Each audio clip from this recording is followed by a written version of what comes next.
Vamos a la segunda de Timoteo, capítulo 3. Hoy vamos a ver este tema impresionante de doctrinas erróneas, pero el subtema que vamos a ver se llama ¿Dios castiga? Es una pregunta. ¿Dios castiga? Y si castiga, ¿cómo castiga? ¿En qué consiste el castigo de Dios? Muy bien. Porque la palabra sí nos habla de esa frase castigo y esa mención en la Biblia, es importante entenderla. Así que vamos a dar la más cordial bienvenida a todos nuestros amigos que nos van a ver en este momento a través de Facebook, algunos minutos, por la página Fe Poder Guadalajara.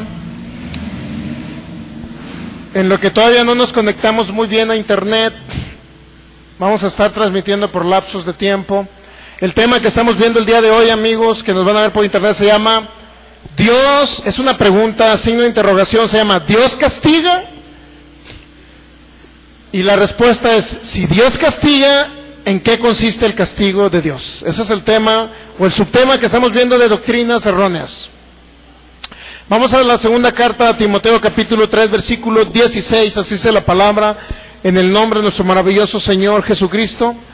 Toda la Escritura es inspirada por Dios y útil para enseñar, para redarguir, para corregir y para instruir en justicia. Padre, te damos gracias. Hoy desatamos, creemos que tenemos el espíritu de revelación, de sabiduría de Efesios 1:17 para comprender tu palabra, para entenderla, Señor. Declaramos que tenemos la mente de Cristo y todo pensamiento natural lo llevamos cautivo a la obediencia a Cristo y su palabra. En el nombre de Jesús derribamos todo argumento que se levanta contra el conocimiento de tu palabra y tuyo, Señor Jesús, tuyo, Padre. Ese argumento queda derribado. Cualquier argumento que sea levantado contra ti, Señor, contra tu conocimiento. Y te damos gracias porque creemos que tenemos la sabiduría de Proverbios capítulo 8. Ya está en nosotros. Entendemos perfectamente tu palabra. Se nos es revelada, Señor, en el nombre de Jesús, por el Espíritu de Dios que está aquí entre nosotros, moviéndose ahora, en el nombre de Jesús. Gracias, Padre.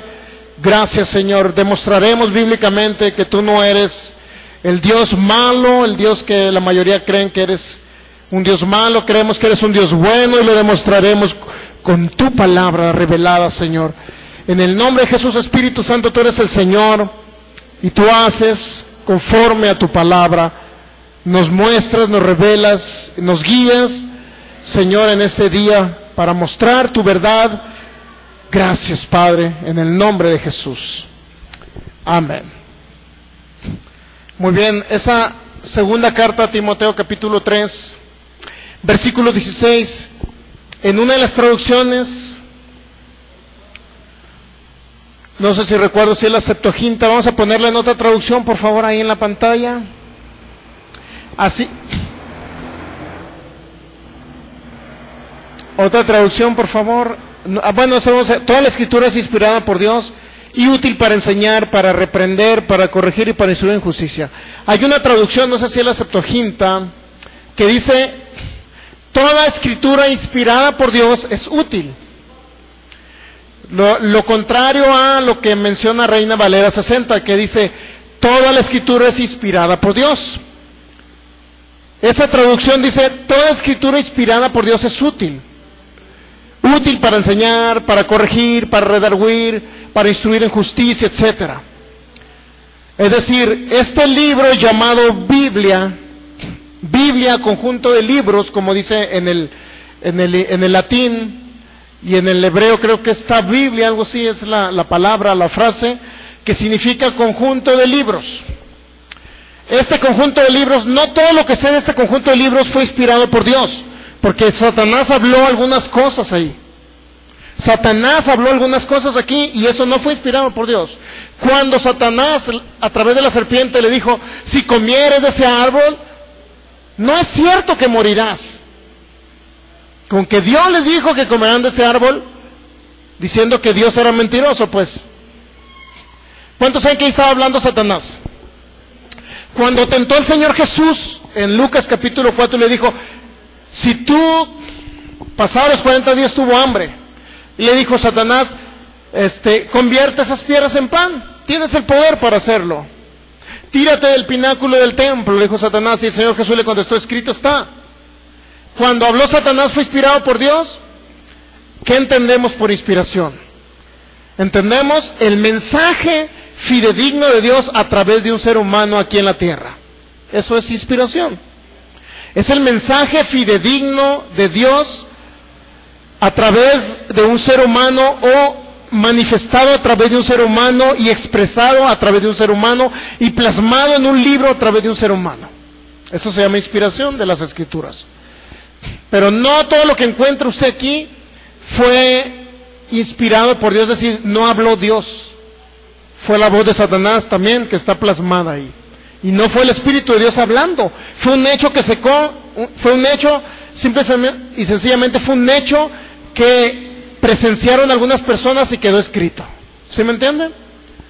Toda la Escritura es inspirada por Dios, significa que todo lo inspiró Dios, eso no es cierto. Pero como dice creo que la Septuaginta, dice, toda Escritura inspirada por Dios es útil. Es decir, todo lo que Dios habló y está escrito en este libro es útil. Pero lo que el diablo habló y está escrito en este libro no es útil. ¿Estamos entendiendo? ¿Sí? Muy bien. Eso usted ya lo conoce. Pero nuestros amigos de internet a lo mejor no lo conocían. Toda escritura inspirada por Dios es útil. La que no fue inspirada por Dios y que está plasmada en este grupo de libros, biblos o Biblia inclusive, que no es en español, significa que en este conjunto de libros está plasmado algo que Dios habló. Pero no todo lo que está plasmado Dios lo habló. ¿Está entendiendo? Cuando habló Satanás no fue inspirado por Dios. Fue algo que solamente ahí se plasmó y que alguien escuchó. En este libro no nada más,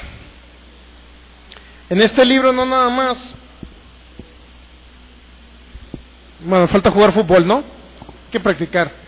En este libro no nada más está lo que Dios habló, sino también está lo que Satanás habló. Está aquí plasmado. Y no nada más, está también plasmado lo que hombres vieron de hechos naturales. El sol se paró, un hombre vio por allá en Josué capítulo 10, el sol se paró, y un hombre lo presenció, lo vio y lo escribió. ¿Estamos entendiendo?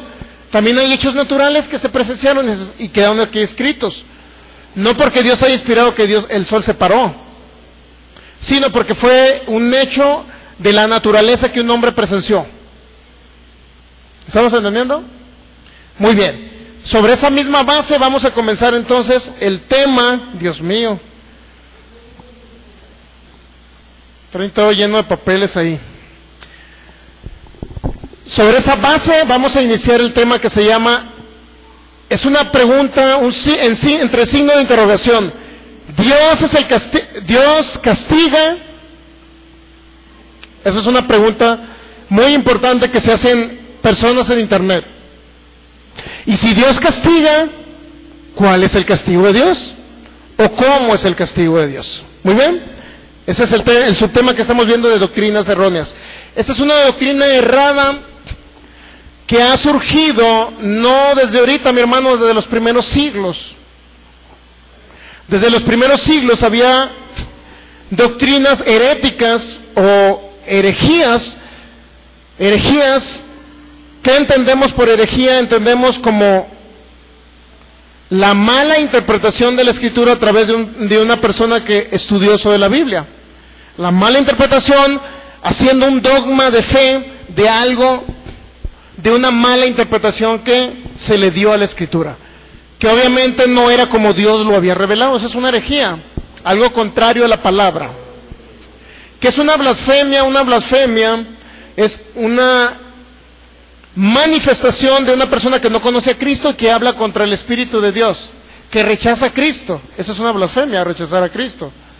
Pero una herejía es alguien que ya conoce a Cristo, pero se desvía de la verdad. ¿Me entiende cuál es la diferencia entre herejía y blasfemia? Muy bien, la herejía lo cometen los creyentes. Una herejía la cometen los creyentes. Una blasfemia la cometen los incrédulos, los que aún no tienen a Cristo Jesús y no han nacido de nuevo en su espíritu. ¿Ok? Muy bien. Vamos a Juan capítulo 8, versículo 32.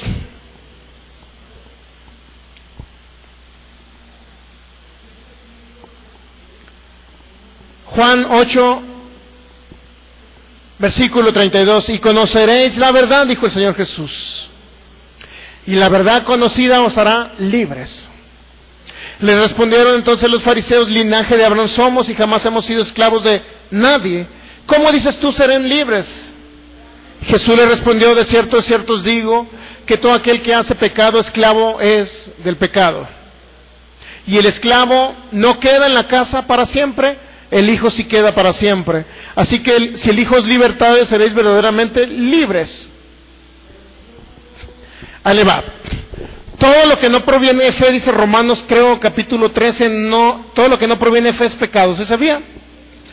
Todo lo que no proviene de una verdad bíblica es pecado, para que me entienda, y no estoy diciendo que el pecado sobreabunda ni nada, simplemente, ¿qué significa la palabra pecado, mi hermano? La palabra pecado, voy a ver si aquí traigo la definición en el hebreo.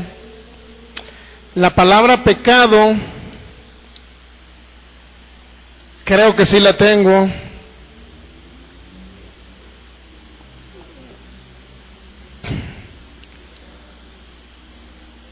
La palabra pecado, déjeme ver, creo que sí la escribí en mis notas. Es la palabra griega hamartano. Hamartano, y significa no nada más pecado, sino significa errar. Significa practicar pecado, pero también significa errar al blanco. Eso significa errar al blanco. O sea, es decir, cuando usted escuche pecado, no necesariamente significa alguien que esté cometiendo un acto aberrante de un pecado físico, sino pecado también significa errar al blanco. ¿Qué significa errar al blanco? Errar a lo que Cristo dijo, errar a lo que Dios habló a través de su palabra. Eso significa pecado. Es decir, toda la persona que erra en cierta manera están pecando, para que me entienda, pero ese pecado no los condena, no los lleva al infierno, no pierden la salvación, inclusive a lo mejor no pierden su sanidad, ni la prosperidad financiera. Simplemente es ignorancia en algo que está escrito, ¿sí me entiende? Para que no lo tome como, ay, estoy pecando porque estaba errado en esto, estoy pecando. No se meta ese concepto en su mente. Solamente significa errar al blanco, errar al punto central que es Jesús y su palabra, el verbo encarnado. ¿Sí? Eso es pecado también, errar al blanco. Es muy sencillo. Por eso dice el Señor en Juan 8:36, así es que si el Hijo libertare, seréis verdaderamente libres. El versículo 34, Juan 8:34, Jesús le respondió, de cierto os digo que todo aquel que hace pecado, esclavo del pecado es. Ahora, todo aquel que erra al blanco se convierte en un esclavo de la ignorancia. Todo aquel que erra al blanco, todo aquel que erra en la escritura bíblica, se convierte en un esclavo de la ignorancia. ¿Está entendiendo? Todo aquel que erra en lo que está escrito y no tiene la revelación de lo que está escrito por Jesucristo y inspirado por el Espíritu de Dios, toda esa persona que erra en la palabra, que erra en la revelación de Dios, todas esas personas ahora son esclavos de la ignorancia. Y uno que se convierte en esclavo de alguien, ese alguien se convierte en señor de ellos. ¿Sí sabe usted? Eso dice la palabra. De tal manera que la ignorancia se convierte en un señor de ellos. Así como hay muchos señores y muchos dioses, dijo el Señor. Muchos señores, un señor puede ser el dios del dinero. El dinero puede ser un dios. Pero también la ignorancia puede ser un dios. Ahora, ¿cuándo la ignorancia se convierte en un dios? Conoceréis la verdad y la verdad os hará libres. ¿Libres de qué? De ese Dios llamado ignorancia. El conocer la verdad. Siempre se nos ha dicho y se nos ha hablado muchos conceptos acerca de Dios. Entonces vamos a ver cosas nuevas, no son series ya repetidas. Algunas cosas las vamos a repetir, pero son muchas cosas nuevas que de repente dice, qué horrendo es caer en manos del Dios vivo. ¿No han escuchado esa frase? Pues ahora la van a conocer. Espero que alcancemos a verlo, porque es un poco extenso el tema. Pero usted la va a ver clarito y va a entender qué significa, qué horrendo es caer en manos del Dios vivo.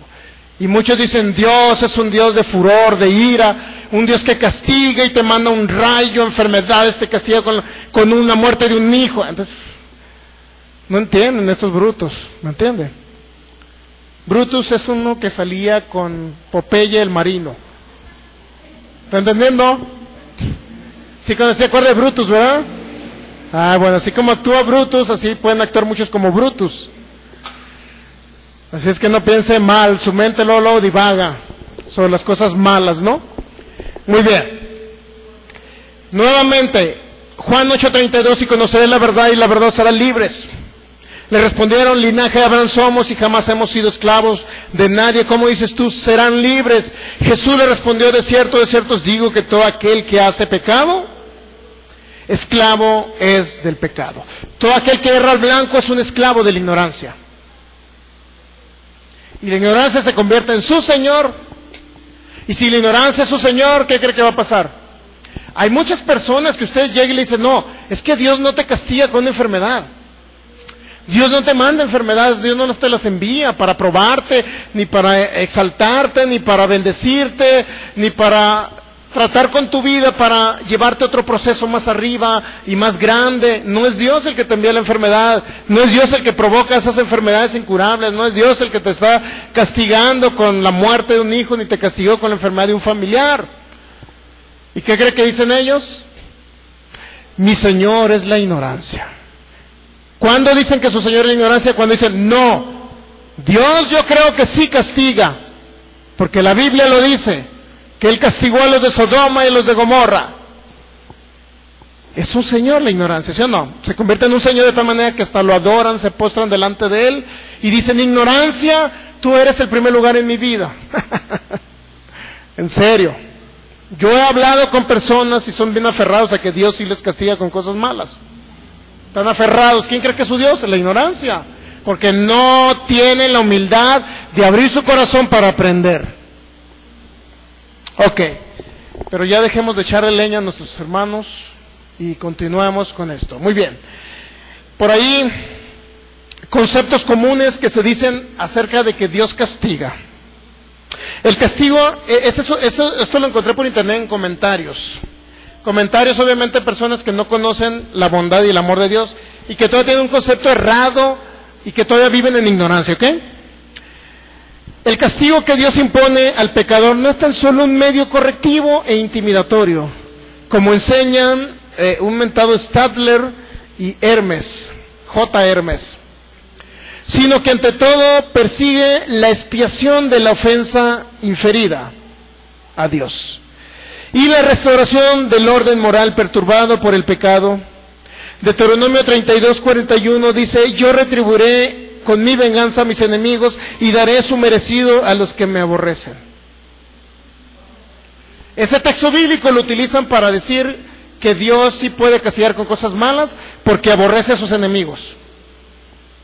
La pregunta que yo le diría a todos los cristianos, hijos de Dios, que creen que Dios los va a castigar por su pecado, si ellos cometen un pecado, creen y les pasa algo malo, una enfermedad, lo que sea, creen que Dios los está castigando por el pecado. Si ellos creen eso, que entonces, basándose en Deuteronomio, capítulo, ¿qué les dije? 32:41, dice, yo retribuiré con mi venganza a mis enemigos y daré su merecido a los que me aborrecen. La pregunta sería, ¿un hijo de Dios es un enemigo de Dios o es alguien que se ha reconciliado ya con Dios? Antes éramos enemigos, dice Romanos capítulo 9 o capítulo 11, pero ahora nos hemos acercado. Y de ambos pueblos, ahora hizo uno. Solamente hay uno, que es la criatura nacida de nuevo, que cree en Cristo Jesús. Ya no somos enemigos, hemos sido reconciliados con Cristo. Vaya a leer Romanos capítulo 11. Hemos sido reconciliados.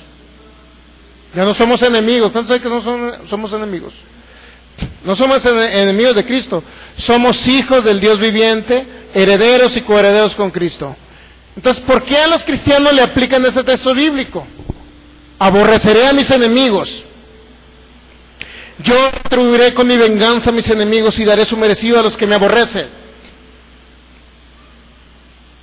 No es aplicable. Por lo menos a los creyentes no es aplicable. ¿Verdad que no? Y al mundo menos, porque dice: de tal manera amó Dios al mundo que dio a su Hijo unigénito, para que todo aquel que en él cree no se pierda, mas tenga la vida eterna. Juan 3:16. Ya no son ellos a los que Dios pudiera en un momento dado, entre comillas, decir, van a ser castigados por Dios. ¿Estamos entendiendo?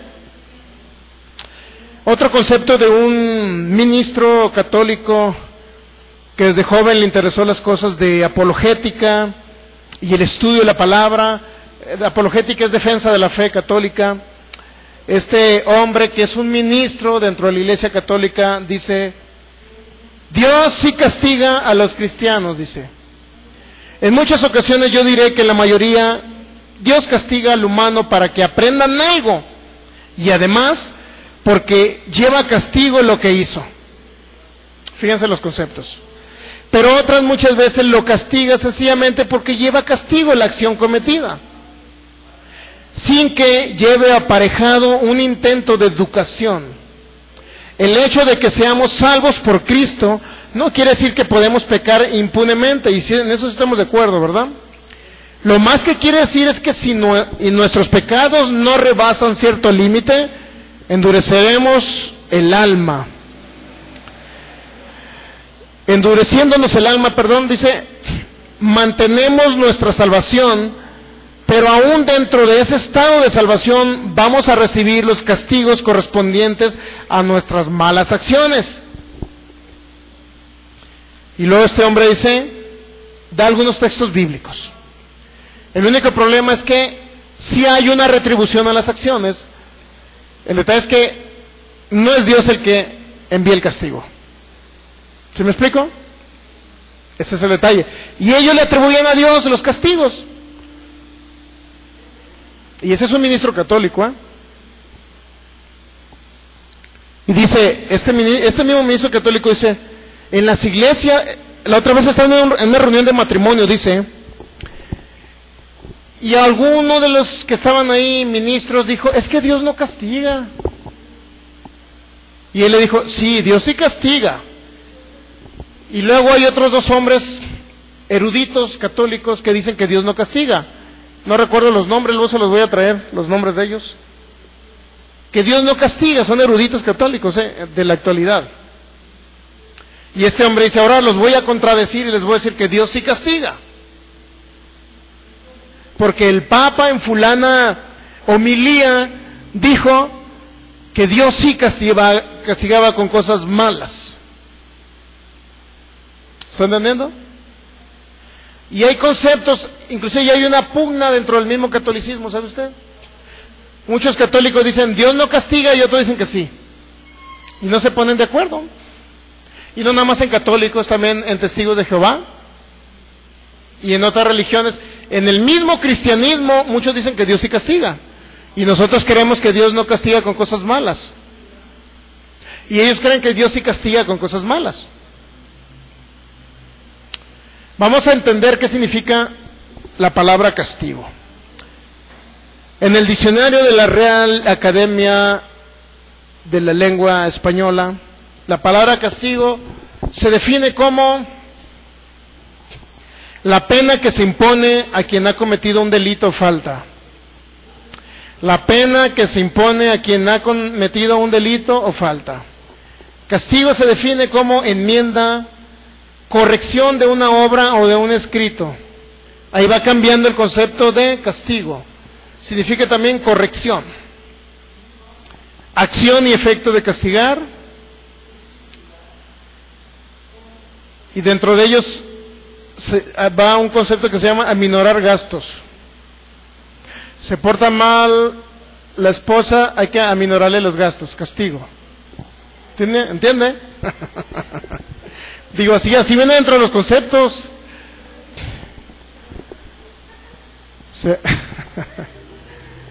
Se porta mal el esposo, disminución de la comida. Muy bien. Entonces también la palabra castigo se traduce como reprensión. Se traduce también, o el diccionario de la Real Academia de la Lengua Española también lo traduce como aviso o un consejo. Miren cómo cambia cómo cambia la definición, ¿no? Consejo no es la misma que la palabra castigo, como una pena que se impone a alguien que cometió un delito. Es una gran diferencia a la palabra castigo como corregir. También así lo traduce el diccionario, mi hermano. Entonces, ¿por qué tomaron la palabra más fuerte para castigo y por qué no tomaron la de corregir? Simple y sencillamente, corregir o enmendar una obra o un escrito. Usted está escribiendo ahí la carta a su novio y le dice: cariño mío, creo que el día de hoy estaré contigo en el paraíso. Y al rato lo corrige y le pone: cariño mío, yo creo que el día de hoy estaré contigo en el Paradise, que es un bar que está en la esquina de la casa. Un ejemplo, ¿no? Eso significa corregir un error.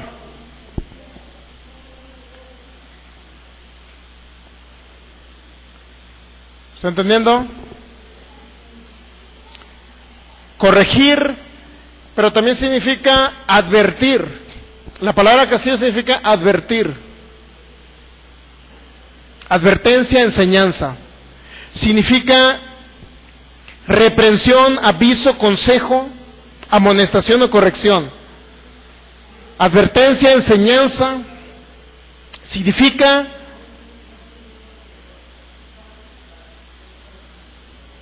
abstenerse. ¿Se ha dado cuenta que el mismo diccionario de la Real Academia de la Lengua Española traduce de diferentes maneras la palabra castigo? Dentro de ellos está corrección. Dentro de ellos está consejo. ¿Se ha dado cuenta? Y créalo que no varía mucho. El diccionario de la Real Academia de la Lengua Española no varía mucho del diccionario griego y hebreo. La palabra en hebreo castigo también significa reprensión, enseñanza, consejo y corrección. ¿Sí sabía eso? Disciplina. No hay mucha diferencia. ¿Estamos entendiendo los conceptos? Muy bien. Entonces, hay muchos, como le digo, eruditos, teólogos que dicen que Dios castiga con cosas malas como un acto de imponerle una pena a alguien que se equivocó. Es como si alguien dice: transié en tal lugar, y el dueño de la empresa lo demanda, le imponen, va ante el juez, se demuestra la culpabilidad y le imponen una pena. Hay un veredicto. ¿Sí sabía que hay un veredicto ahí? Fulana persona, eres culpable de ser tranza, de defraudar al patrón. ¿Y sabe qué sucede? ¿Cuál es el castigo? ¿Cuál es el castigo?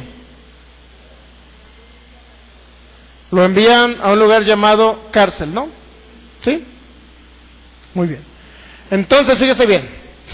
Hay un castigo como una consecuencia de un veredicto, como una consecuencia de un error, de un acto incorrecto que se cometió, ¿sí o no?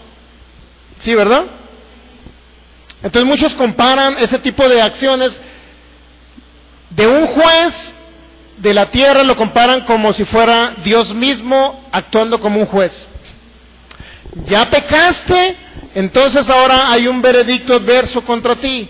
Por consecuencia, mereces una enfermedad o mereces la muerte porque pecaste. Y creen que Dios va a dar ese veredicto y va a dar esa sentencia, se la va a dar inclusive a un hijo de él. Eso creen muchos cristianos, ¿sí saben ustedes? Que Dios dará un veredicto, una sentencia, diciendo: oye, la regaste, pecaste, entonces te mereces una enfermedad incurable o te mereces la muerte. O la muerte de un hijo. Y ellos creen, tienen un concepto de un Dios de ese tipo, como si fuera un juez de la tierra, mi hermano. Pero Dios no es así. Dios no es hombre para que mienta, ni hijo de hombre para que se arrepienta. No, es Dios como un ser humano. Al contrario, el ser humano debería asemejarse a la mente de Dios. Debería actuar como Cristo, no Cristo como el ser humano. Y ellos es al revés. Ellos dicen, si aquí en la tierra hay un ejemplo malo, ellos quieren dar a entender que ese ejemplo malo provenía de Dios o que es un ejemplo de Dios aquí en la tierra. ¿Me entiende? Muy bien. Entonces, vamos a un caso muy importante. Proverbios capítulo, bueno, ese lo vamos a ver al final. Me gustaría entrar en otros textos más importantes.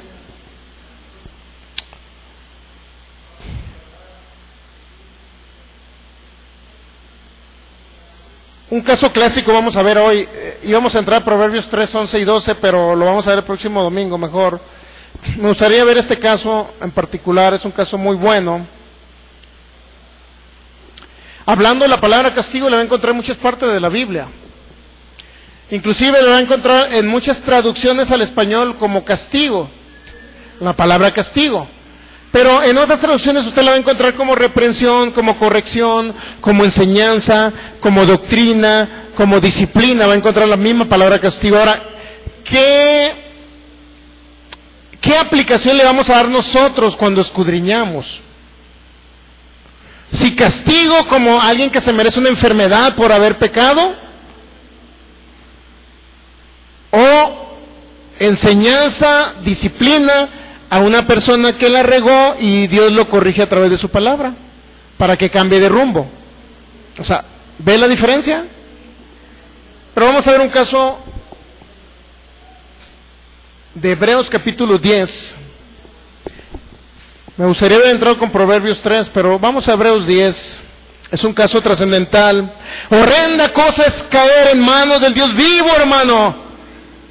Como diciendo, Dios te va a matar y te va a destruir y te va a mandar un rayo para que caigas en ese momento. Muchos creen eso de ese texto bíblico, ¿sí sabía? Hebreos capítulo 10.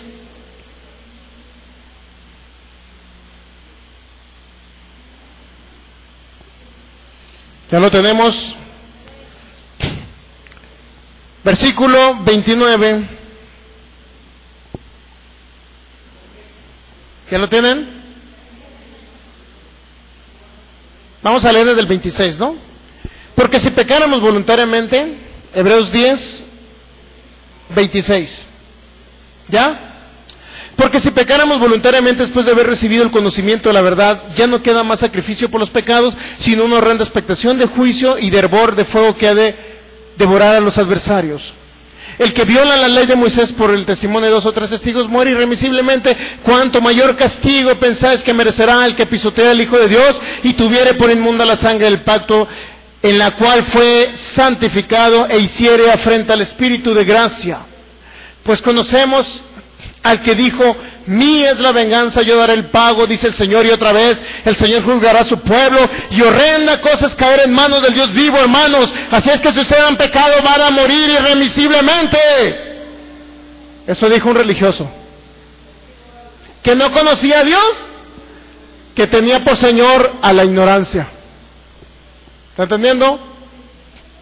Horrenda cosa. A ver, hermana, ¿qué le habían dicho de la palabra, de la frase esa? Horrenda cosa es caer en manos del Dios vivo. ¿Qué había escuchado usted eso? Que venía un juicio, pero sobre todo un castigo de Dios, ¿verdad? Como enfermedad o pobreza o muerte inclusive, ¿no? Mía es la venganza, yo les daré el pago. Es decir, ya nadie se va a vengar de ustedes. Yo mismo tomaré por mi propia mano la venganza y mataré a aquel que peque. Son conceptos errados, mi hermano. No conocen a Dios. ¿Le gustaría saber qué significa todo eso que leímos? ¿Sí? Muy bien, ahora usted conocerá la verdad y la verdad los hará libres. Muy bien, Hebreos 10, vamos a iniciar con el 29. ¿Cuánto mayor castigo? ¿De qué está hablando? De un castigo, ¿verdad? ¿Sí o no? Está hablando de la palabra castigo, ¿verdad? ¿Cuánto mayor castigo piensan que merecerá el que pisoteara al Hijo de Dios y tuviere por inmunda la sangre del pacto en la cual fue santificado y hiciera afrenta al Espíritu de gracia. Pues conocemos el que dijo, mía es la venganza, yo daré el pago, dice el Señor. Y otra vez el Señor juzgará a su pueblo. Horrenda cosa es caer en manos del Dios vivo. Para que usted entienda esas frases y no le eche la culpa a que Dios los va a castigar con algo horrible, con un terremoto, porque una nación se portó bien mal contra Dios. Para que no piensen en terremotos ni en cosas drásticas, como que iban caminando por la calle y les cayó un árbol cuando estaba lloviendo y fue un castigo de Dios, algo por el estilo. Tenemos que leer primeramente, cuando escudriñamos, tenemos que leer el contexto. La historia dentro del texto, extraer a través del exégesis, extraer una palabra y hacerla una revelación, extraerla y analizarla y hacerla una revelación. Y analizar el contexto. Muy bien, ¿qué nos dice el contexto? Primeramente está hablando de un castigo para el que pisoteara al Hijo de Dios y tuviera por inmunda la sangre del pacto, ¿sí o no? Está hablando de un castigo para el que pisoteara al Señor Jesús, ¿sí o no? Y tuvieran por inmunda la sangre de Jesucristo, ¿sí o no? Sí, ¿verdad? Si comenzamos a leer la historia, mi hermano, de lo que está hablando aquí, en primer lugar, si vamos al 28, ¿de qué está hablando para empezar? ¿De la ley de Moisés, sí o no? ¿Y cuántos de ustedes creen que está haciendo una comparación de la ley de Moisés con el nuevo pacto? Eso es lo que está hablando la historia, ¿sí? Dice el 28, el que viola la ley de Moisés por el testimonio de 2 o de 3 testigos, muere irremisiblemente, ¿sí o no? Ahora, siempre que leemos algo en el Nuevo Testamento debemos remitirnos al Antiguo Testamento para ver de qué está hablando. Porque gran parte de lo que se habla en una parte de lo que se habla en el Nuevo Testamento son solamente mencionar textos bíblicos que habló Dios en el Antiguo Testamento a través de los profetas, ¿sí me entiende? ¿Sí o no? Si leemos el 28 dice,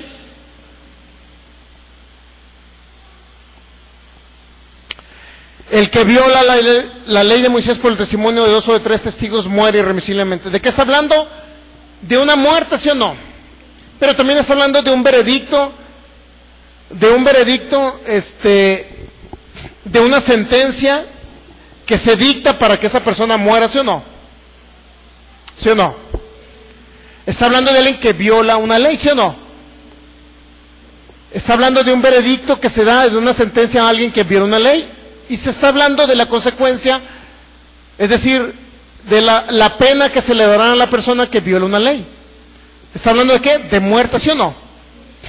Ahora, la pregunta es, ¿quién era el que ejecutaba la orden? Perdón, ¿quién era el que mataba? El que los mataba en esa época. ¿Era Dios? ¿O eran los encargados de ejecutar la ley? Los de la ley, ¿verdad? ¿Verdad que no era Dios que enviaba un rayo ni nada? No, no era así, ¿verdad? Ni Dios que los tumbaba del caballo, del camello, ¿verdad que no era así? ¿Verdad que no? Muy bien. Entonces vamos allá para analizar. Vamos a Deuteronomio capítulo 17. No por algo me desvelé analizando esto, mi hermano, es porque el Espíritu de Dios quiere que a lo mejor no nada más usted, sino que los demás conozcan. Una pregunta. Este texto bíblico, ¿verdad que su servidor no lo había analizado, verdad? En ninguna de las series que tenemos, ¿usted lo había oído? ¿Analizado o no? Muy bien, entonces significa que hay algo nuevo que el Espíritu de Dios quiere enseñarnos. Deuteronomio capítulo 17, versículo del 2 al 4.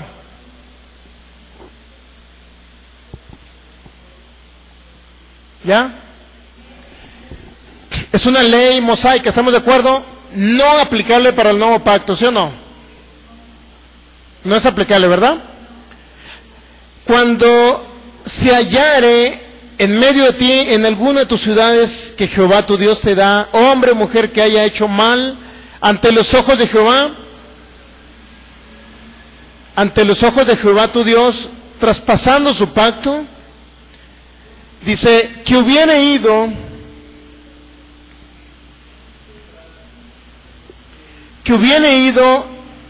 y servido a dioses ajenos, y se hubiera inclinado a ellos, ya sea al sol, a la luna, a todo el ejército del cielo, lo cual yo he prohibido, y te fuere dado aviso, y después que oyeres y hubieres indagado bien, la cosa pareciera de verdad cierta, que tal abominación ha sido hecha en Israel.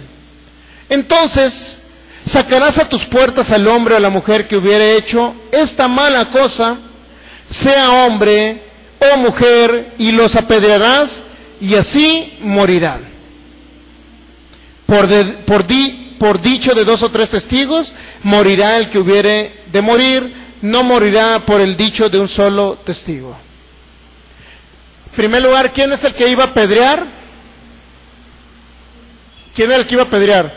¿Dios los iba a apedrear? Los encargados, hablando de sacerdotes y los que tenían la casta sacerdotal, ¿no? Me imagino que eran ciertas personas encargados, como a lo mejor jueces, no sé, encargados de apedrear, ¿sí o no? Muy bien. ¿Estamos de acuerdo en eso? Una de las cosas importantes que dice el versículo 7,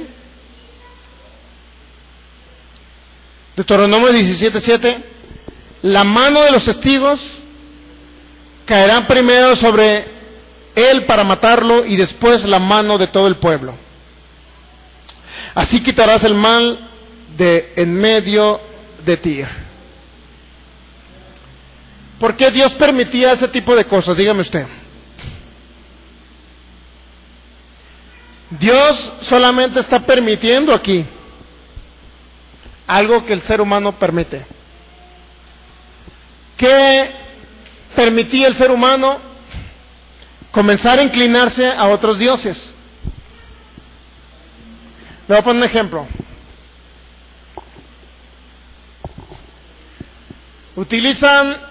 Los satánicos utilizan, no sé si un macho cabrío con unos cuernos, y se postran delante de ese macho cabrío y le denominan que es un demonio, y es un demonio, realmente es un demonio al cual se inclinan.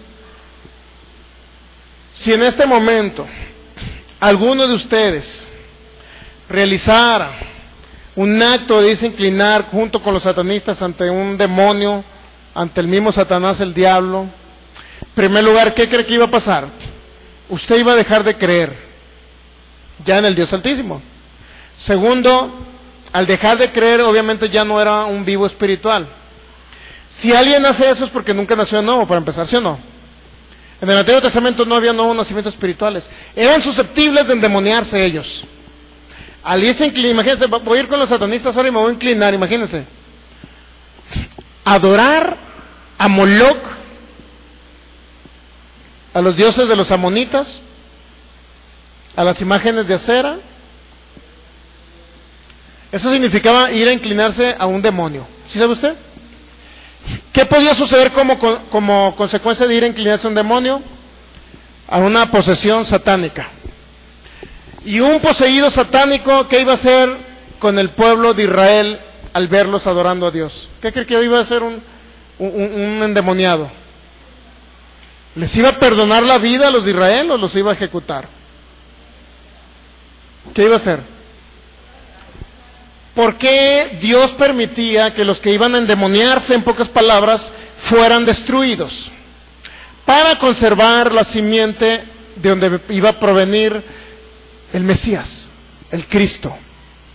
Porque si Él permitía que esos endemoniados continuamente vinieran, ¿qué cree que iba a pasar? Simple y sencillamente se iba a acabar el pueblo. Nunca hubiera venido Cristo, el descendiente del rey David. El hijo de David nunca iba a venir, porque iban a permitir que los endemoniados comenzaran a meterse al pueblo y comenzaran a destruir al propio pueblo. Ahora se da cuenta que se cumple, en pocas palabras, lo que dice Mateo 18:18. Todo lo que tú permitas será permitido por el Señor en los cielos. Todo lo que tú prohíbas será prohibido por el Señor en los cielos. por las autoridades potestades de los cielos, por el Espíritu de Dios, ángeles y principados del Señor. Todo lo que tú permitas será permitido y todo lo que tú prohíbas será prohibido. Es decir, la permisión de Dios va encaminado a la voluntad del ser humano. Si alguien decide no recibir a Cristo, simplemente no van a nacer de nuevo. Dios no podrá operar ni el Espíritu de Dios ahí. ¿Sí me entiende? Ahora, ¿qué pasaba con estos pueblos? ¿Había alguien con autoridad para echarle fuera a los demonios y no tener que matarlos físicamente hablando? Difícilmente. El único caso que usted ve por ahí en la Biblia es cuando David tocaba el arpa y se le salían los demonios a Saúl. ¿Sí o no? Pero ¿cuántos saben que se salían los demonios y volvían a entrar y le aventaba con una lanza a David? ¿Sí o no? ¿Cuántos saben que quería matar a David, Saúl endemoniado? ¿Qué iba a pasar con el pueblo de Israel, con endemoniados? Y los hijos de los hijos iban creciendo todos endemoniados. ¿Qué iba a pasar? Dígame, iban a destruir al remanente de Israel. ¿Sí o no? ¿Por qué cree que Dios le dice? No es que Dios mande la muerte a los seres humanos, porque en esa época no había venido Cristo, no tenían autoridad, no estaba el Espíritu de Dios habitando en cada creyente, por consecuencia no había nadie con autoridad para echar fuera a los demonios. Si no, el Señor hubiera dicho, ¿sabes qué? Hagan lo que yo hago, las mismas obras que yo hago, háganlas ustedes. Yo eche fuera demonios, ustedes tienen la misma autoridad, echen fuera los demonios. ¿Está entendiendo? ¿Por qué ahora no manda el Señor que destruyan al pueblo? Porque ahora usted puede echar fuera los demonios. ¿Por qué en esa época tenían que hacerlo? Por una necesidad. ¿Sí estamos entendiendo? Ahora, si había una necesidad de destruir a los que están endemoniados para que no destruyesen el remanente de Israel, de donde iba a venir, iban a ser Jesucristo para salvar a la humanidad, era lo principal para Dios. Dios permitía lo que ellos permitían. ¿Qué hacía el pueblo de Israel? Iban y se inclinaban ante una estatua de Moloc, el dios Moloc. ¿Qué hacían? Se endemoniaban. ¿Qué tenía que hacer Dios? Pues ni modo, yo no quiero que muera mi pueblo, pero tienen que apedrearlos para quitar ese mal del medio, porque así dice, ¿no? Mire, 17:7 de Deuteronomio. La mano de los testigos caerá primero sobre él para matarlo y después la mano de todo el pueblo. Así quitarás el mal de en medio de ti. Quitarás el mal. ¿Qué significa? Quitarás al maligno de en medio de ti. Quitarás a Satanás de en medio de ti. ¿Sí me están entendiendo o no? ¿Sí o no? Muy bien. Eso venía en la ley de Moisés, mi hermano. El que moría irremisiblemente, ¿por qué tenía que morir irremisiblemente si violaba la ley de no adorar a otros dioses? Porque eran susceptibles de ser endemoniados, de endemoniarse, de llenarse de espíritus inmundos y al rato actuar contra el mismo pueblo de Israel y matarlos. David no podía hacer nada con el arpa cuando Saúl le aventaba la lanza, no podía hacer nada más que quitarse. ¿Sí estamos entendiendo? Ahora, ¿por qué se entienden muchas de las cosas de las muertes del Antiguo Testamento? Dios permitía lo que los pueblos permitían. Dios no podía hacer nada más. Satanás actuando, imagínense, para destruir al pueblo de Israel. ¿Sí estamos entendiendo o no? ¿Sí? Muy bien. Esos son unos hechos o unos casos importantes que debemos de entender. Ahora, Romanos capítulo 7...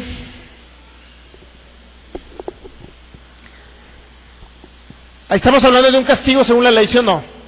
¿Sí?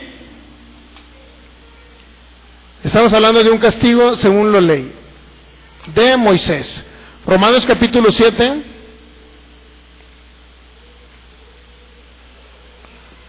De antemano a Dios no le agradaba que murieran inclusive los pueblos paganos, ¿eh? Tan es así que David derramó mucha sangre que no pudo ni siquiera construir el templo, porque derramó mucha sangre. ¿Sí me entiende? Vamos a Romanos capítulo 7, versículo 6. Fíjense lo que dice Romanos. ¿Listos? ¿Le aplica ese tipo de muertes, ese tipo de castigos a cada uno de ustedes? No, porque dice, pero ahora estamos libres de la ley. Dice, por haber muerto para aquella en que estábamos sujetos, de modo que sirvamos, que no sirvamos, dice, de modo que sirvamos, bajo el régimen nuevo del Espíritu y no bajo el régimen viejo de la ley o de la letra. Es decir, usted está libre ya de esa ley, no le aplica. ¿Verdad que no le aplica? El único objetivo principal era quitar a los endemoniados para que no destruyeran al pueblo. Era el único objetivo principal, no había más. Pero Dios permitía lo que ellos permitían. Adorar a dioses ajenos, bueno, Dios permitía lo que ellos permitían. ¿Sí me entiende? No era Dios directamente dando una orden para destruirlos. Era una ley que violaban. Dios dio la ley. El que la viola simplemente se tiene que cumplir una ley espiritual. Está como la ley de la siembra y la cosecha. El que siembra para la carne cosechará destrucción repentina para la carne. Es una ley. ¿Cuántos saben que si ustedes la violan, cuántos saben que van a cosechar una muerte? El que siembra para la carne significa sembrar algo que no está escrito. Eso significa sembrar para la carne. Algo que no está escrito. El que siembra para la carne cosechará destrucción repentina. Eso dice Romanos 8. Destrucción repentina, ¿qué significa? Que Dios enviará a alguien para que lo apedree a ustedes. Serán los demonios los que vendrán. ¿Entiende? Es la gran diferencia. Biblia viviente, Romanos 8:7. Por lo tanto, permitir que la naturaleza pecaminosa les controle la mente lleva a la muerte, pero permitir que el espíritu les controle la mente lleva a vida y paz. El 7, ¿verdad? Pues la naturaleza pecaminosa es enemiga de Dios siempre. La naturaleza pecaminosa nunca obedeció las leyes de Dios y jamás lo hará. Esa naturaleza jamás obedecerá las leyes de Dios. La otra razón por la cual morían en el Antiguo Testamento era porque Satanás se metía cuando alguien violaba leyes también. ¿Sí me entiende? Alguien violaba leyes y Satanás destruía a las personas. Pero debemos identificar qué muertes provienen de un ser humano a través de violar una ley y qué muertes provienen directamente de Satanás con el ser humano. ¿Estamos entendiendo o no? Hay que entender qué leyes provienen, qué muertes provienen por violar una ley.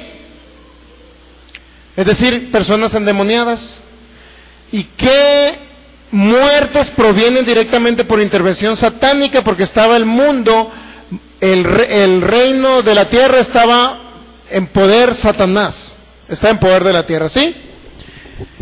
Estamos entendiendo que ya somos libres de la ley, ya no nos aplica eso, ¿verdad? ¿Sí o no? Es decir, cuando alguien, por decirlo así, después de haber recibido a Jesús, de haber venido al conocimiento de la verdad, todavía va y se inclina a un Dios satánico, ¿qué es lo que sucede? ¿Le aplica que lo apedreen? No. ¿Qué le aplica? Satanás lo va a destruir. ¿Sí me entienden? Satanás lo va a destruir. Muy bien. Si regresamos nuevamente a Hebreos capítulo 10. Hebreos capítulo 10. Crean lo que Dios nunca Dios propició la muerte de nadie. Quiero que me ponga atención en esto. Dios nunca propició la muerte de nadie. ¿Sí sabe usted? Dios solamente instituyó leyes para conservar al pueblo o al remanente de Israel. ¿Sí? ¿Sí estamos entendiendo eso? Dios constituyó leyes para conservar al remanente de Israel. Y el que violaba las leyes en automático cosechaba el violar esas leyes. Tenía la retribución de lo que había sembrado, ¿sí o no? Es como Gálatas 6:7, lo que el hombre siembra, eso cosecha. Las leyes que hacían, violaban las leyes que hacían, cosechar lo que habían violado, ¿sí o no? Allá eran a lo mejor seres humanos los que ejecutaban la ley, ahora es Satanás el que ejecuta la ley de la muerte. ¿Sí? ¿Qué les dije? Hebreos, capítulo 10,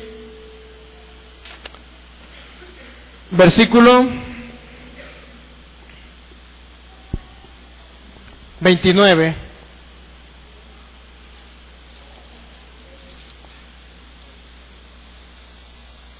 Hebreos 10, 29. Lo que yo le quiero decir en pocas palabras es que no es Dios el que mata ni destruye. Nadie puede decir, es que Dios mandó que los mataran. Es que Dios no, Dios estipuló una ley. Es lo mismo la ley de la siembra y la cosecha. Todo lo que el hombre siembra cosecha. ¿Sí o no lo dijo Dios? Si ustedes siembran para la carne van a morir. Eso dijo Dios. Ahora, ¿Dios mandó la muerte de la persona? No. Dios le dijo, no viole la ley para que no mueras. Pero Dios nunca mandó matar a nadie. ¿Estamos entendiendo? ¿Sí o no? Solamente es violar leyes y cosechar y tener la cosecha de transgredir esas leyes. ¿Sí estamos entendiendo? Hebreos capítulo 10, vamos a leer el 29, dice: ¿cuánto mayor castigo pensáis que merecerá el que pisoteara al Hijo de Dios y tuviere por inmunda la sangre del pacto, en la cual fue santificado e hiciere afrenta al Espíritu de gracia? Ya leímos lo de Deuteronomio, ¿sí o no? Y comparó que el que violaba una ley moría irremisiblemente, ¿sí o no? Y acá nos dice, ¿cuánto mayor castigo?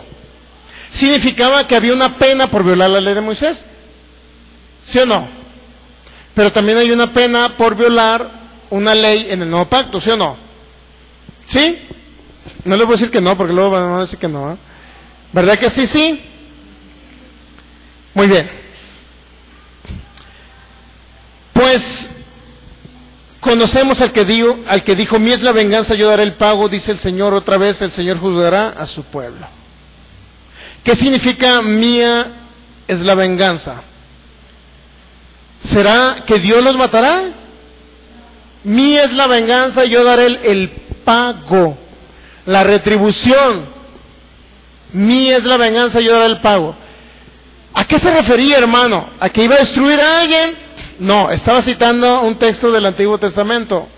Nuevamente tiene que irse al Antiguo Testamento para ver qué hablaba ese texto bíblico. ¿Sí? Vamos entonces a ese texto bíblico. ¿Cuál es? ¿Cuál es el texto bíblico?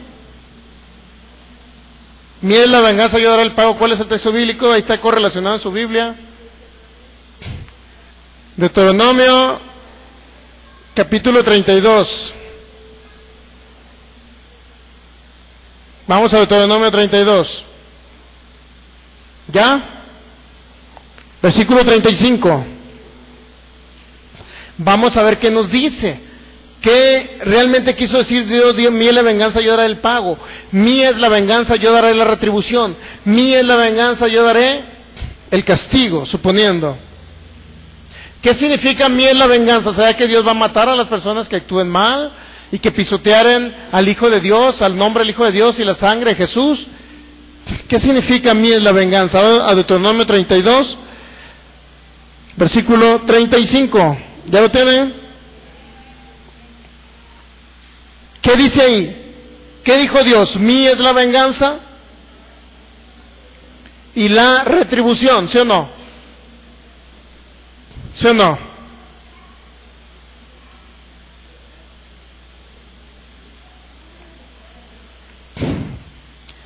Mía es la venganza y la retribución, ¿sí o no? Dijo Dios.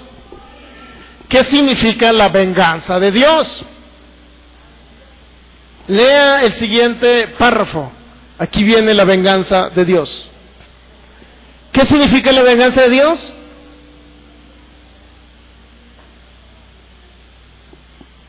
Aquí viene.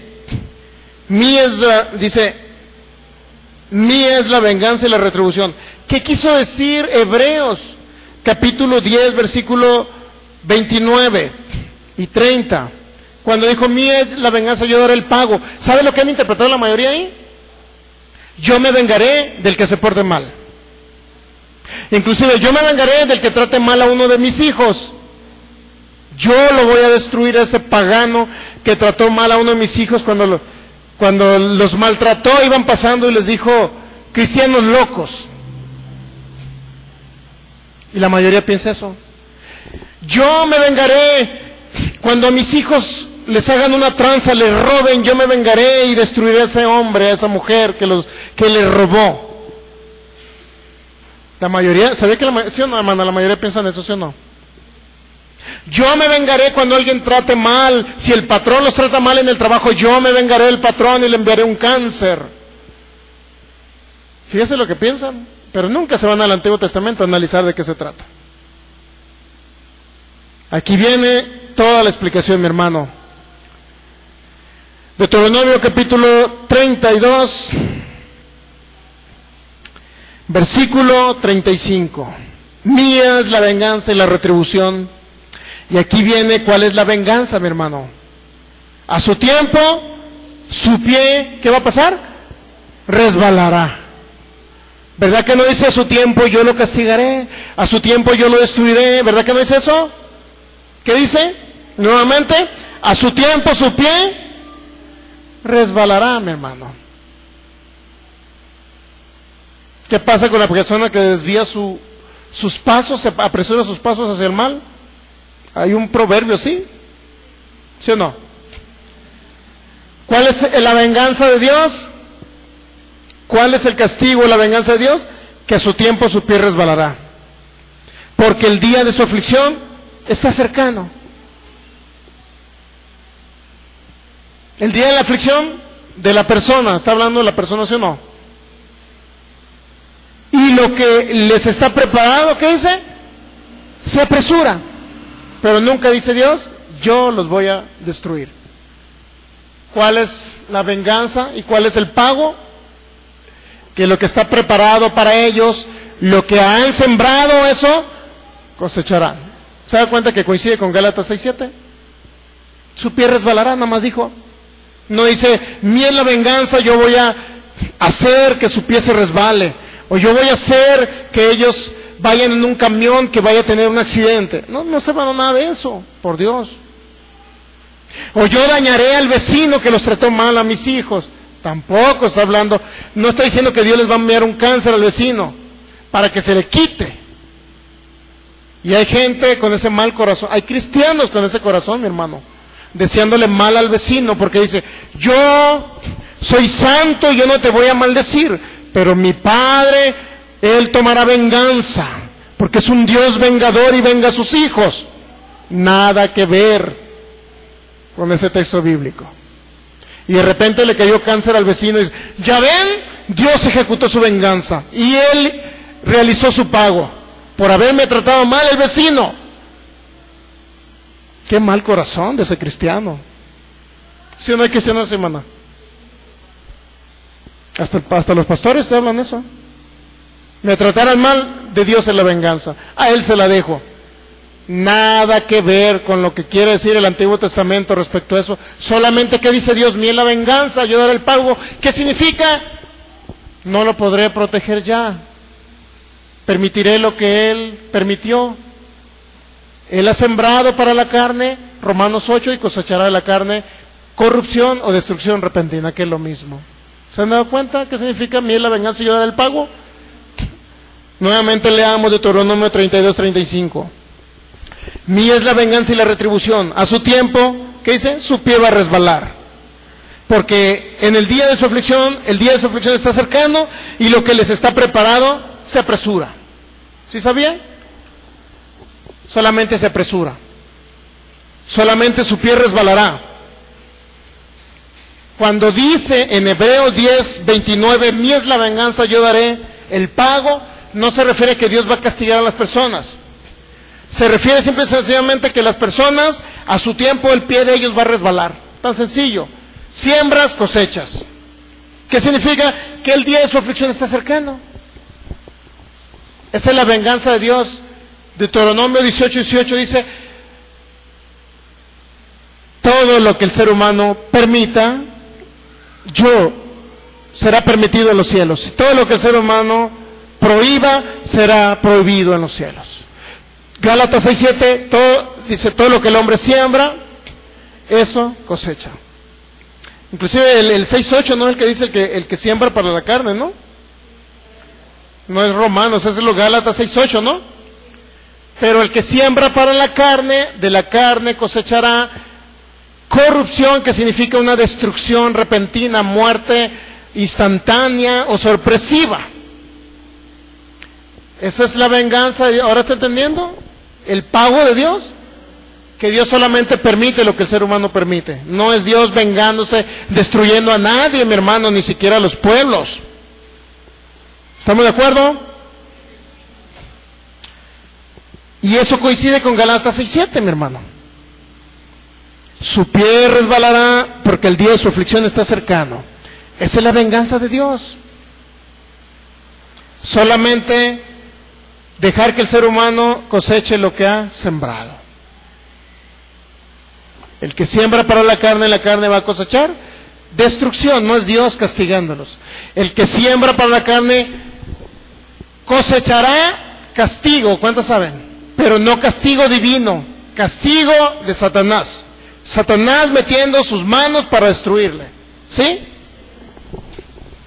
Y también coincide con lo que dice Efesios 4:27. No den lugar al diablo. El que hurtaba, dice, no hurte más. ¿Sí o no está diciendo eso? El que hurtaba ya no hurte más. ¿Por qué? Porque le dan lugar al diablo para que les traiga la pobreza. El que engañaba ya no engañe más. ¿Estamos entendiendo? Y dice, ninguna palabra corrompida salga de vuestra boca, Efesios 4:29. Ninguna palabra corrompida, la que no es para buena edificación, esa es la palabra corrompida, salga de vuestra boca, sino la que sea buena para la necesaria edificación, a fin de dar gracia a los oyentes. La que sea buena para la necesaria edificación. Ninguna palabra va a salir de su boca. Usted no debe de hablar muerte, usted no debe de hablar enfermedad, ustedes no deben de hablar que no pueden, ustedes no deben de hablar que se van a morir antes de tiempo, ustedes no deben de hablar enfermedad, no deben de hablar escasez, no deben de hablar las cosas como está el sistema del mundo. En el sistema del mundo, no sé cuánto porcentaje de las mujeres está muriendo de cáncer de mama. Usted no tiene que pensar, ni hablar, ni creer, ni escuchar inclusive esas noticias. Usted debe hablar una buena palabra para la necesaria edificación de usted mismo, pero también para la necesaria edificación de los oyentes.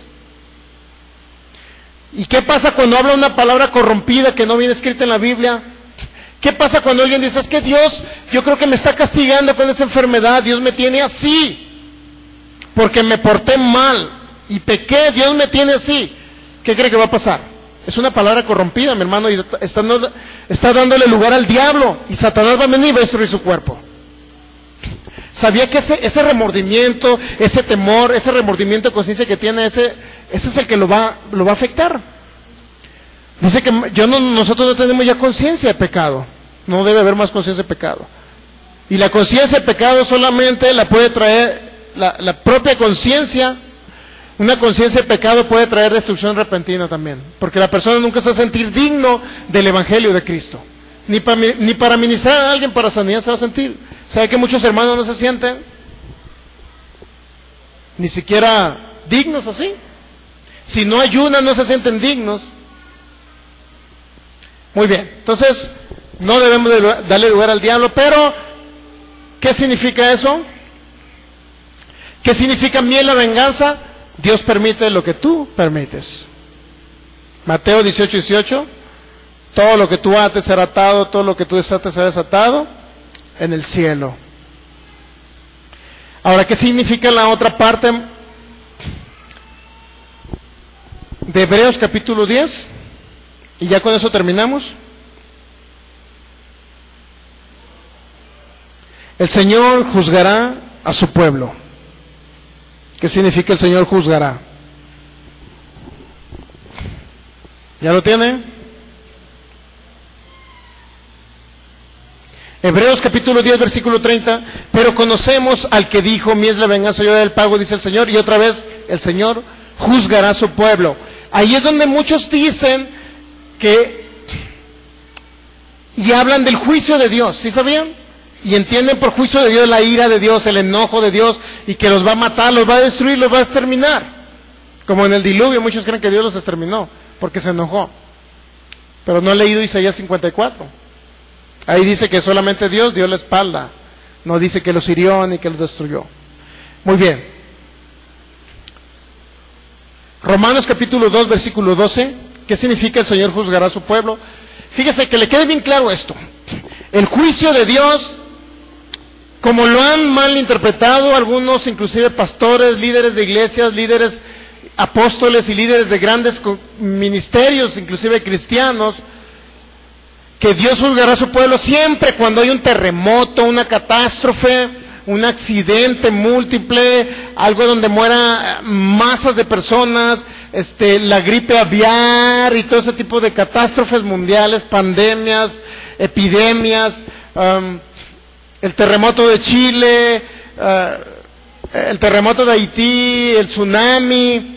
Todos esos dicen que es Dios trayendo un juicio, Dios juzgando a la humanidad. ¿Sí sabía?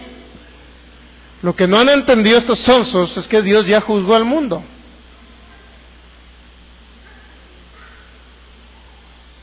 Ya nos juzgó a través de Jesús, ¿sabían? Romanos capítulo 2, versículo 12.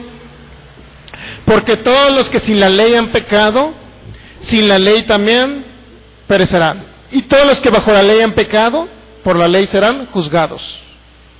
Todos los que bajo la ley han pecado, ¿qué dice? Serán juzgados, ¿por qué? Ahora, uno que peca en el nuevo pacto, ahorita en esta época, después de Cristo Jesús, ¿podrá ser juzgado por la ley de los que mueren irremisiblemente? ¿Verdad que no? ¿Qué significa? Que usted ya no es juzgado por la ley porque usted está en una nueva ley del Espíritu de vida en Cristo Jesús, y aquí está hablando de la ley del pecado y de la muerte, es decir, la ley de Moisés. ¿Sí? Romanos capítulo 2 está hablando de la ley de Moisés.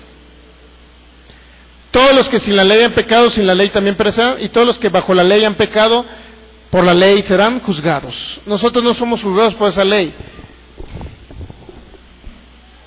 Vamos a Santiago, capítulo 2, versículo 11. Santiago, capítulo 2, versículo 11. ¿Ya lo tiene?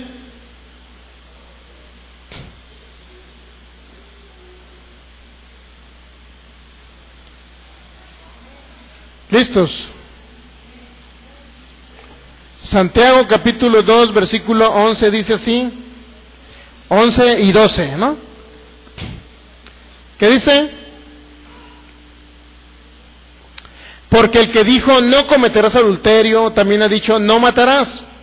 Ahora bien, si no cometes adulterio, pero matas, ya te has hecho transgresor ¿de qué? Es decir, si no haces un mandamiento y omites el otro, o si haces uno y el otro no lo haces, a fin de cuentas te conviertes ¿en qué? En un transgresor de la ley. La pregunta es, ¿usted es un transgresor de la ley ahora que está en Cristo Jesús? Dice el versículo 12, así hablad y así haced como los que habéis de ser juzgados, ¿por qué? Por la ley de la libertad. Ahora, ¿por quién es juzgado usted? No por la ley de Moisés, sino por la ley de... La ley del Nuevo Testamento, la ley del Nuevo Pacto, la ley que trajo Jesús, la ley de la libertad, la ley de la gracia, para que me entienda, no la ley de Moisés. Y luego dice el 13, porque juicio sin misericordia se hará con aquel que no hiciere misericordia, y la misericordia triunfa ¿sobre qué? La ley de la libertad es misericordia de Cristo ya establecida a través de su muerte. La misericordia de Cristo establecida a través de su muerte triunfa ¿sobre qué? Sobre algo que se denomina juicio, y el juicio venía a través de la ley de Moisés. ¿Entiende? Allá los enjuiciaban y tenían que morir. Había un veredicto y tenían que morir. Ahora está la misericordia de Dios en esta gracia, mi hermano. Si alguien peca, muy sencillo, se arrepiente. Hay un abogado, no necesita más que decir, Señor, me arrepiento, cambio de rumbo y listo. ¿Tendrá que morir esa persona? No. ¿Se me explico? No tendrá que morir. Romanos capítulo 8, versículo 1, ya con eso terminamos.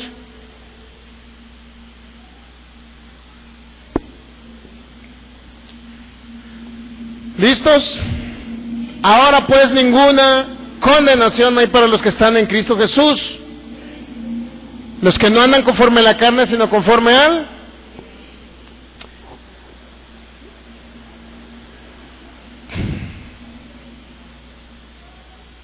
¿Qué significa andar conforme a la carne? Dígame usted. Andar conforme a la carne significa no sujetarse a la ley del Espíritu de vida. Andar conforme a la carne significa no andar conforme a la gracia. Andar conforme a la carne significa no andar conforme a la ley de la fe a través de la gracia. Andar conforme a la carne significa no poner por obra la ley de la fe. Andar conforme a la carne significa ser un oidor olvidadizo de la ley de la gracia y de la fe. La ley de la fe y de la gracia. ¿Entiende qué significa andar conforme a la carne? Si usted no clasifica en ese tipo de personas y usted realmente le cree al Señor Jesús, cree en la ley de la fe, que el justo por su fe vivirá, cree que Jesús ya consumó toda la obra y la concluyó y murió por usted y lo redimió de toda maldición para que la bendición de Abraham lo alcanzara a usted a fin de que usted por la fe reciba la bendición dada por el Espíritu de Dios a Abraham nuestro Padre. Si usted clasifica en ese tipo, entonces usted no anda conforme a la carne. ¿Sí? Ahora sí leamos Romanos 8, versículo 1. Ahora pues ninguna condenación hay para los que están en Cristo Jesús. Y como usted ya no anda conforme a la carne, sino conforme al Espíritu, a la guianza del Espíritu, entonces significa que ninguna condenación hay. Ahora, ¿qué significa la palabra condenación? Quiero leerle la Biblia, una Biblia que se llama Biblia Castilian o castellano, algo así. Biblia Castilian dice: así pues, ahora ya no pesa ninguna condena sobre quienes están en Cristo Jesús. Ya no hay ninguna condena. ¿Sabe lo que significa condena? Ya no hay ningún veredicto contrario a usted. Ya no hay una sentencia por lo cual usted tenga que ser castigado.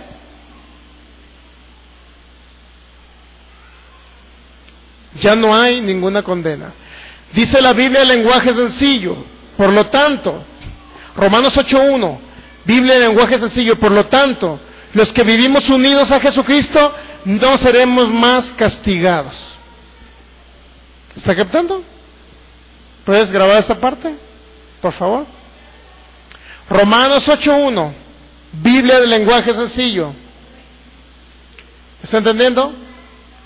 Si usted dice, Biblia de lenguaje sencillo, por lo tanto, Romanos 8.1, en la Biblia de lenguaje sencillo, para nuestros amigos que nos van a ver por internet y que creen que Dios los castiga en la actualidad, siendo hijos o no siendo hijos, dice Romanos capítulo 8, versículo 1, para los que son creyentes que recibieron a Jesús y que creen que Dios todavía los castiga con una enfermedad y los prueba con un accidente, etcétera.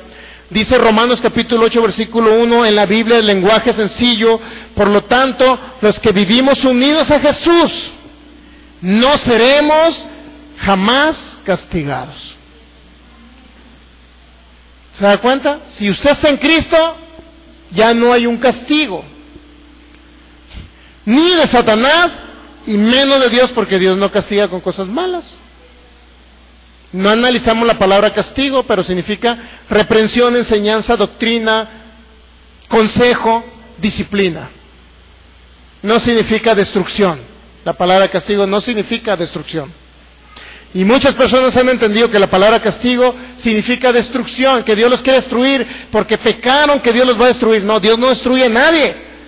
Es Satanás, es el ser humano dando el lugar a Satanás y Satanás trayendo destrucción.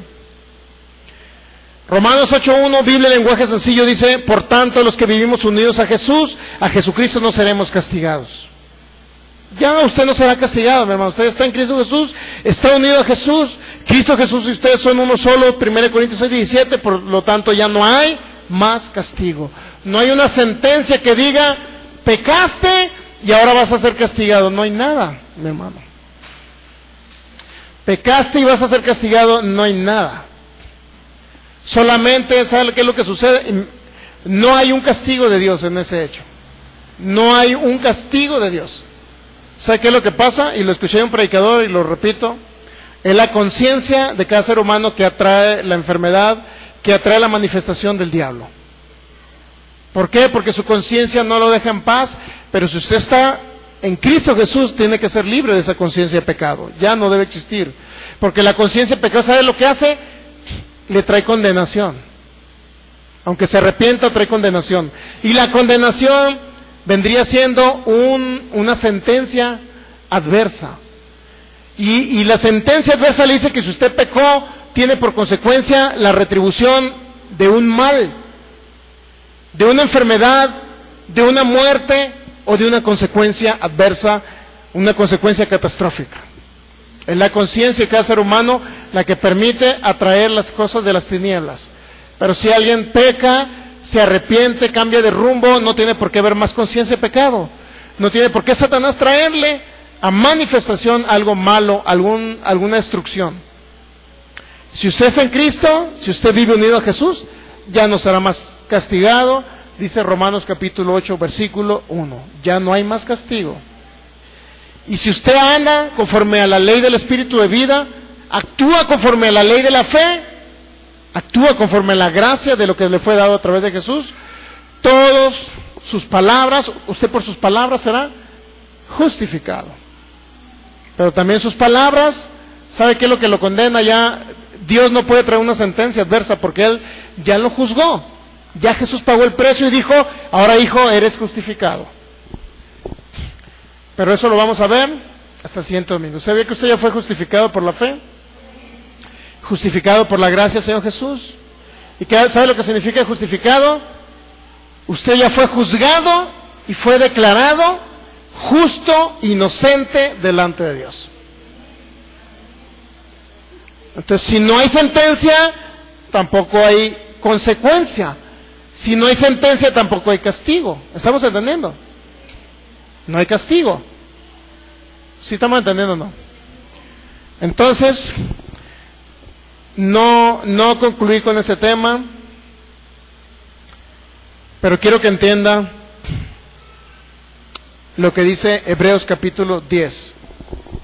Y concluyo con eso. Hebreos capítulo 10.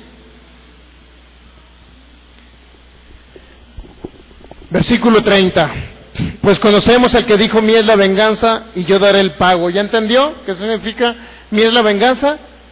Significa que nos dijo y nos retransmitió el apóstol Pablo, el autor de los Hebreos, nos retransmitió lo que estaba escrito allá en Deuteronomio, y decía 32-35 de Deuteronomio, a su tiempo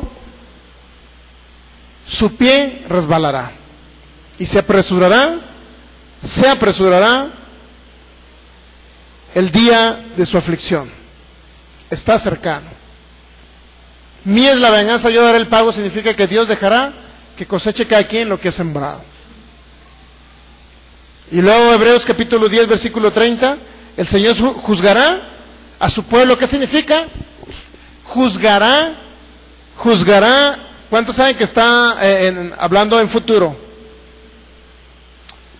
Juzgará a su pueblo, está hablando en futuro.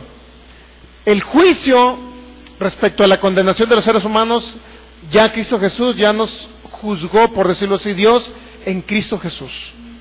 Y fuimos declarados justos e inocentes.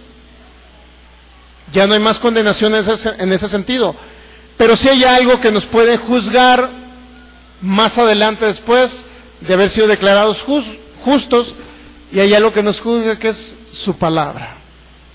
¿Y qué significa juzgar? Solamente trae a conocimiento nuestro si alguno anda por un camino errado, para que lo corrija, rectifique y vuelva al camino de Cristo Jesús. Si hay algo por lo cual podemos ser juzgados o justificados, pero es a través de la palabra que está escrita, dicha ahora por sus propias palabras, dicha por su boca. Porque sí dice el Señor Jesús, por tus palabras tú vas a ser justificado, pero por tus palabras también vas a ser condenado. Cada quien decide lo que habla. Ya no es Dios juzgándonos, es la palabra que hablamos nosotros la que nos juzga. ¿Por qué? Porque cuando usted habla muerte, habla enfermedad, habla pobreza, la propia palabra que usted está hablando lo está juzgando. ¿Y qué cree? Entonces hay un veredicto que usted está trayendo en automático. Y no es Dios trayendo un juicio, es usted trayendo el juicio. Pero no de Dios, usted trayendo un veredicto, usted trayendo una sentencia sobre su propia vida y diciendo, me quiero morir antes y quiero morir pobrecito como un harapiento en las calles. Eso es lo que dice una persona que dice, es que no sé si Dios me quiere pobre o rico, creo que debo ser pobre porque Cristo Jesús fue pobre, creo que me tengo que morir de algo porque la contaminación está muy fuerte y creo que si muchos murieron yo también tengo que morir de algo. Si allá murieron a filo de espada, a lo mejor yo tengo que morir ahora apedreado. Y va a pasar por una calle y algún niño se le va a soltar una piedra y ahí va a quedar, mi hermano, si usted sigue declarando ese tipo de cosas. Solamente ahora somos juzgados por nuestras palabras, pero también somos condenados o sentenciados por nuestras palabras. Y no es Dios que nos juzga o nos sentencia, sino nosotros podemos traer ese veredicto a favor o esa sentencia contraria sobre nuestras vidas, nosotros la traemos, ¿me entiende? Yo siembro palabras de vida, cosecho palabras de vida. Yo siembro palabras de salud, cosecho salud. Yo siembro palabras de prosperidad financiera, cosecho prosperidad financiera. Pero ¿qué pasa cuando yo siembro palabras de muerte, que me quiero morir antes, que no sé cómo la voy a hacer para vivir, que no sé, que cada día todo está más caro? ¿Qué pasa con esas palabras de muerte? Yo mismo me estoy sentenciando en automático. Yo mismo me estoy sentenciando en automático y Satanás viene y ejecuta la sentencia que usted mismo se dictó. Usted juzgará a los ángeles, dice la palabra. Usted tiene boca para juzgar su propia vida, no para juzgar a los demás, para juzgar su propia vida. Usted decide si se va a juzgar usted a través de sus palabras, decir, yo en el nombre de Jesús puedo juzgarme y declaro que si Jesús se hizo pobre es porque yo ya soy rico. Estoy juzgando mi vida y esa sentencia va a venir, ¿qué cree? En lugar de ser una sentencia de castigo, va a ser una sentencia de bendición, mi hermano. Así como a alguien lo llevan a juicio una vez y dicen, tal persona, vienen a acusarlo de tal crimen, y luego él demuestra con sus pruebas de que él no estuvo ni siquiera en el hecho, en el lugar del crimen, y es declarado que inocente, mi hermano. Entonces es justificada la persona, entonces la persona es, en pocas palabras, bendecido, porque ya no va a ir a pagar un castigo, ahora va a salir del castigo. Ya no es Dios castigando a la gente, es el ser humano que se está autoflagelando, autocastigando. A través de sus palabras, él puede traer vida, pero a través de sus palabras puede traer muerte a él y a su descendencia. ¿Estamos entendiendo el castigo de Dios? Ya no hay más un castigo, un juicio de condenación para ustedes. Cristo Jesús ya lo hizo. Ahora es el ser humano el que puede juzgarse tanto bien a través de la palabra o juzgarse mal a través de sus propias palabras. He dicho en el nombre de Jesús. Póngase, pidamos a darle gracias al Señor. Damos gracias, Jesús, porque eres bueno. Gracias, Jesús, porque eres fiel a tu palabra y a tus promesas. Te adoramos porque eres fiel, Señor, porque nunca fallas.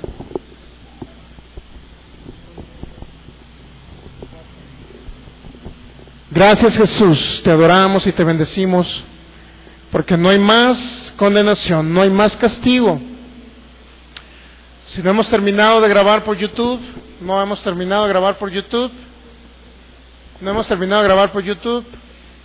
quiero darles solamente este último texto bíblico. Para los que creen que Dios los castiga, hablando de nuestros amigos de internet, porque ustedes ya no lo creen a lo mejor, pero es importante analizar algunos textos bíblicos que están todavía en el aire y que a lo mejor usted no había tenido una solución. Cada vez que dice Isaías 53, 4 y 5, que el castigo de nuestra paz fue sobre él, ¿sabe qué está diciendo? Que ya no hay castigo para ustedes porque el castigo le cayó a Jesús. La condenación le cayó a Jesús. La sentencia adversa, Jesús la pagó. Él pagó el precio, Él pagó el castigo.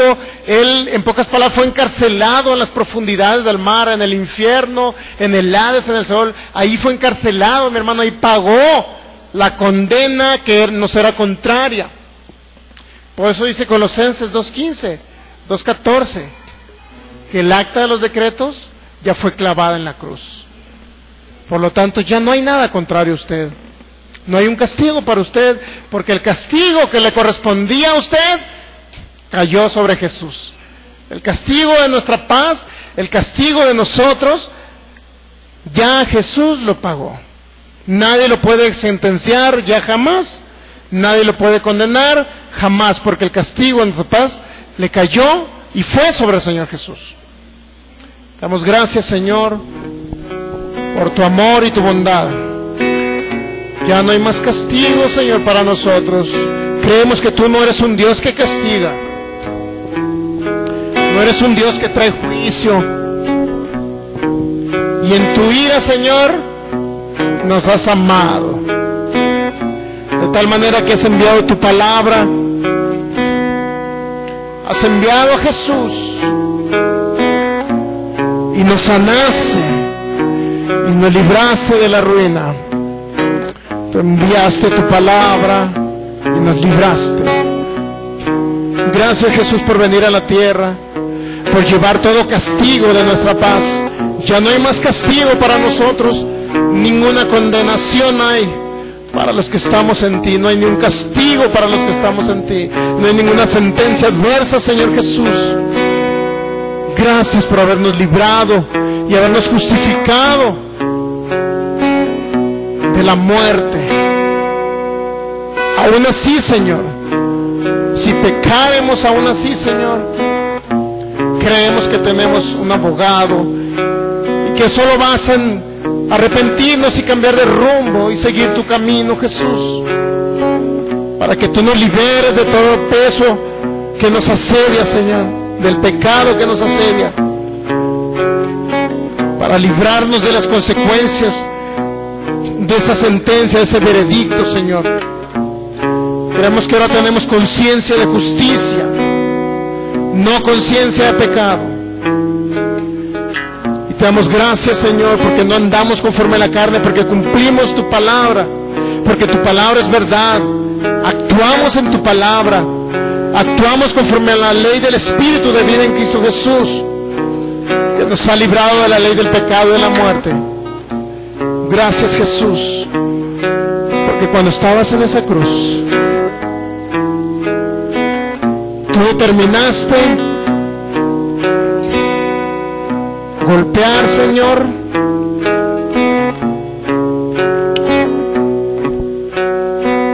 en ese lugar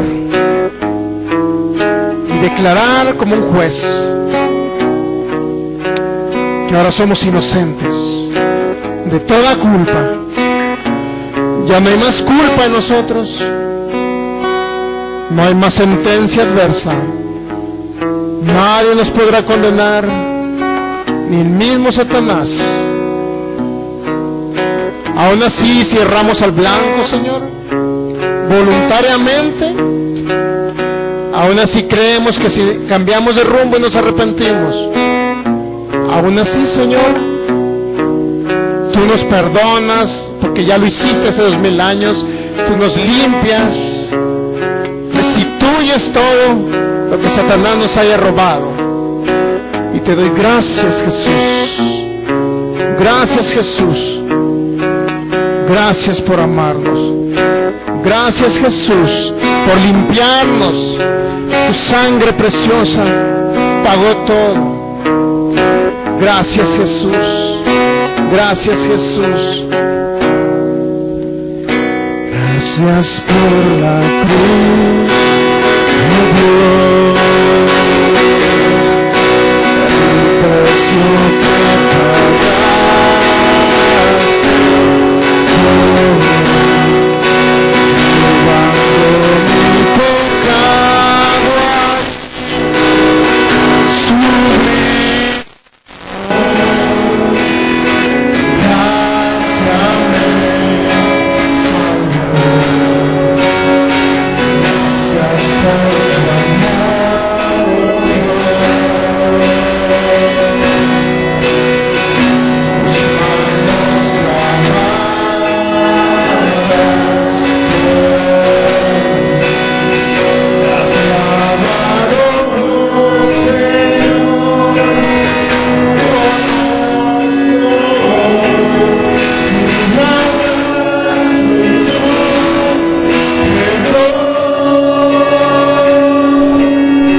Jesús. Y puedan recibir al Señor en este momento. Señor, repita conmigo esta oración para que reciban a Jesús. Señor Jesús, hoy reconozco que tú moriste por mí en esa cruz y bajaste 3 días y 3 noches a sufrir por mí a los abismos.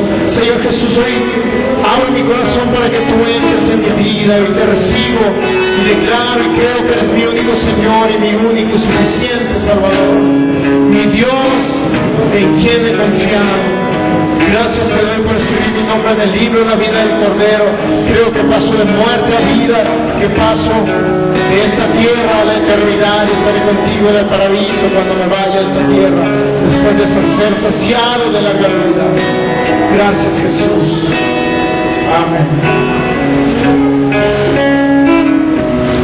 Tengo una necesidad física, realmente vamos a estar ministrando los viernes, pero se me trae un dolor.